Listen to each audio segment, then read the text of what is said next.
How's it going, everyone? My name is Sam. Welcome back to Keep On Coding. I'm sure most of you have probably heard of ChatGPT by now, and some of you have probably even tried it out for yourselves. Now, most of the commotion over ChatGPT is it going to replace software engineers? Are machines going to take over the world?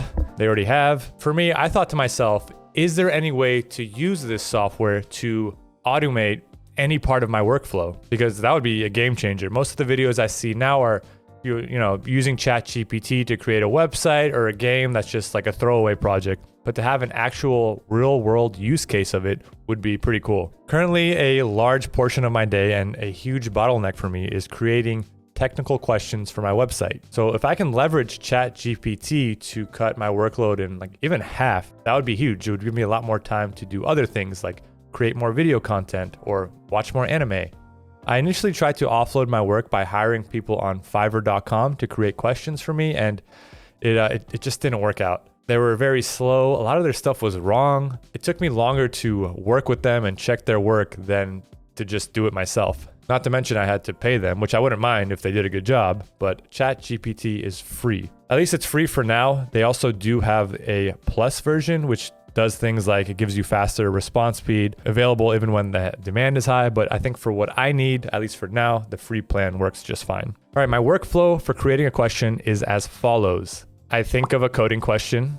This part takes the longest time because I have to first think of what topic on my website is lacking in questions. It has to be a somewhat original question. There are only so many interview topics, and most questions are a flavor of that topic. I have to decide the difficulty of the question, so easy, medium, or hard. How do I currently choose the difficulty of a problem? I go, hey, this looks like an easy problem. Hey, this looks like a hard problem. It's very scientific. So then I write the prompt for the question and I give the user usually 1 to 3 examples that give the input and the expected output. And then I'll add any constraints or hints for the question. Finally, I run an additional 10 to 20 test cases that the user's code runs against when they submit their solution. I have to think of all the possible corner cases and edge cases. I have to test against small inputs, large inputs, and anything else depending on the nature of the problem. As you can see, it's a very manual process and it opens up things for error. So in this video, I'm going to attempt to use ChatGPT to create a question. And at the end of it, I'll let you guys know if this is something I plan to use going forward. So stick around for that. All right, so what topic do we want to do? If we go to linked list, we see that we're definitely lacking in the linked list department. 2 questions is not acceptable, so let's add another one. We have an easy and a medium, so let's go with another medium. So I head over to ChatGPT. It's really easy to make an account, and let's go ahead and ask. So here I say, give me a medium level linked list coding interview question. It says here, sure, here's a medium level linked list coding interview question. Given a singly linked list, write a function to delete the nth node from the end of the list and return its head.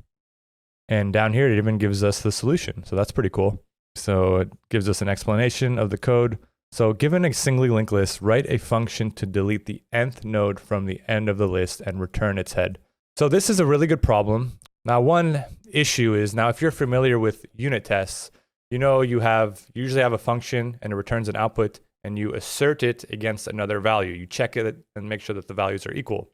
That's the general use case for unit tests. Now, it's very easy to test against things like integers or Boolean values or even arrays. However, with linked lists, I do have to write some custom code to check that all the nodes are equal, which I definitely can do, and I think I do for one of the existing problems. But I think for this video, let's go ahead and ask something where it returns an integer value. It'll just make things simpler. So here I say, give me another question where the answer is an integer value.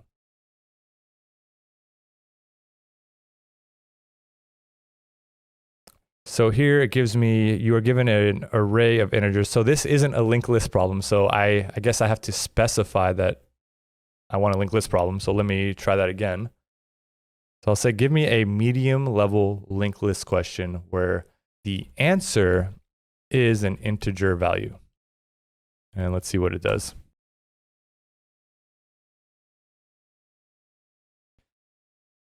All right, so here is a medium level linked list question where the answer is an integer value.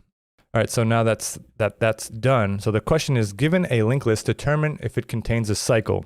If it does, return the length of the cycle. Otherwise, return a 0. Okay, I really like this problem. So for example, given the linked list 1, 2, 3, 4, 5, 2, the function should return 4 because the cycle has a length of 4. Okay. So now that we have the question, the next step is to create a couple of examples for the user. So I'll say, give me a couple of examples with edge cases.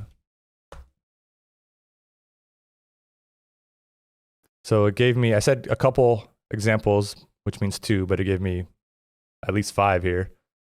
But that's totally fine. More is better. So 5 examples. I really love the variety. So the first one is where there is a cycle, returns a 4. The second one, there is no cycle.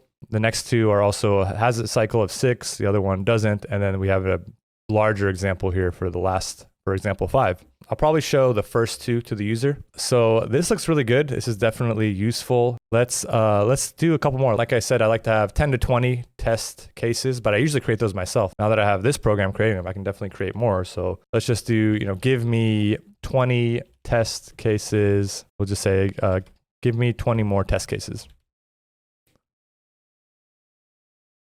So it's generating the test cases. My only complaint is I wish it did this faster. I don't know why it's printing these out one by one. So once this is done, I'm going to go ahead and copy all these test cases. I do need to have them in a specific format for my website, but I do have my own program that does that. So I just need to plug in these test cases that are provided and it'll generate all the test cases, all the unit tests. By the way, it looks like it just stopped generating it after test case 8. I'm not sure why. I guess it's not that big of a deal. I guess I could just do like 5 at a time. But yeah, it's interesting why it would just stop there. I don't know. Later. All right, so everything is added on the back end. This is what it looks like on the front end. Here we have the name, link list, cycle length, courtesy of ChatGPT. This is the development build running on my local machine on port 3000. And if everything looks good, we can push this to production. So if we go back to the chat and right here, here is the code for the solution. Now it does have a different function name. So I'll just go ahead and copy everything under that. So if we go here and we paste that in, let's go ahead and run it against the custom test case, which is the first example provided. You see all tests passed. Congrats. We get the green smiley face. And then we'll hit submit, which submits it against all the test cases. And it looks good. So the thing that could be an issue is ChatGPT provided the test cases and it also provided the code. I don't know for sure that the code does what it's supposed to do. I don't know for sure that it's solving this problem. So I will have to go through and manually check that this is working. So it goes to show that I can't completely automate this process yet, but it's much easier to verify code than to write this all from scratch. Now, one last thing is I do provide JavaScript support on my platform. So what we can do here is say, give me the solution in JavaScript. So right now it's giving me the JavaScript solution. In the past, I had to write the Python version and then translate everything over to JavaScript, which was tedious based on the solution. So if we go ahead and just copy this, paste our solution in, hit submit, wait for it to run the test cases, and everything passed. Now, is this something that I will use moving forward? Yes, absolutely. It reduces error. It saves time, so it's pretty much a no-brainer. I remember last year I did a video going over GitHub Copilot and how that auto-completes you basically like write a sentence on what you want and it provides the code for you. And it was really cool. But to be honest, I haven't used it since I made that video. This is something I can see myself using almost daily. Most people, when they hear ChatGPT, they're worried about, AI taking over software-related jobs. And maybe one day it will, but for now at least, the engineers that can leverage this software to improve their workflow are the ones that are going to be the most successful. And it's not really just software engineers. Just recently, my friend used ChatGPT. He's not an engineer or anything. He used it to vastly improve his LinkedIn profile. So it just goes to show that it's a multi-purpose software. All right, let me know what your thoughts are in the comments. And thank you guys so much for watching. And as always, keep on coding. I almost forgot to say it there.